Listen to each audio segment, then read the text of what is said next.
جمعیت علماء اسلام کے سربراہ مولانا فضل الرحمان نے جامعہ دارالعلوم کراچی کا دورہ کیا، جہاں انہوں نے شیخ الاسلام مفتی محمد تقی عثمانی سے تفصیلی ملاقات کی ہے۔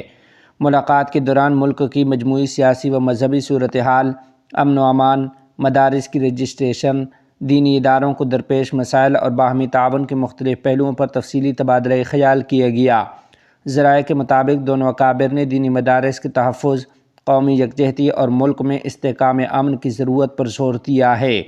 اس موقع پر مختلف مذہبی و تعلیمی امور پر بھی گفتگو ہوئی، جبکہ مدارس کے حوالے سے حکومتی پالیسیوں اور رجسٹریشن کے معاملات پر مشترکہ لائحہ عمل سے متعلق مشاورت کی گئی۔ ملاقات کو مذہبی حلقوں میں اہم پیش رفت قرار دیا جا رہا ہے۔ ناظرین و سامعین، آپ کو بتاتے چلیں کہ مولانا فضل الرحمان نے پیر پگاڑا کی رہائشگاہ پر ان سے بھی ملاقات کی ہے، جہاں ملکی و علاقائی سیاسی صورتحال، جمہوری عمل، مہنگائی اور عوامی مسائل پر تفصیلی غور و خوض کیا گیا۔ ملاقات میں دونوں رہنماؤں نے اس بات پر اتفاق کیا کہ ملک میں جمہوریت کمزور ہو رہی ہے، جبکہ عوام مہنگائی کے ہاتھوں شدید مشکلات کا شکار ہیں۔ انہوں نے کہا کہ حکمران طبقہ عوامی مسائل سے لا تعلق دکھائی دیتا ہے، جس کے باعث عام آدمی کا اعتماد مجروح ہو رہا ہے۔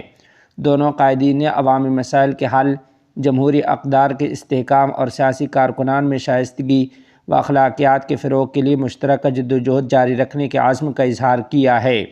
ملاقات کے دوران جمعیت علماء اسلام کی جانب سے مارچ 2027 میں سکھر میں منعقد ہونے والے عالمی امن اجتماع میں شرکت کی دعوت بھی دی گئی، جسے پیر پگاڑا نے قبول کرتے ہوئے ہر ممکن تعاون کی یقین دہانی کرائی ہے۔ رہنماؤں نے ملک کے معاشی نظام، بالخصوص آبادکاروں، زمینداروں اور حاریوں کو درپیش مشکلات پر تشویش کا اظہار کیا اور کہا کہ اگر مہنگائی کا بوجھ اسی طرح بڑھتا رہا تو ملک مزید انتشار کا شکار ہو سکتا ہے۔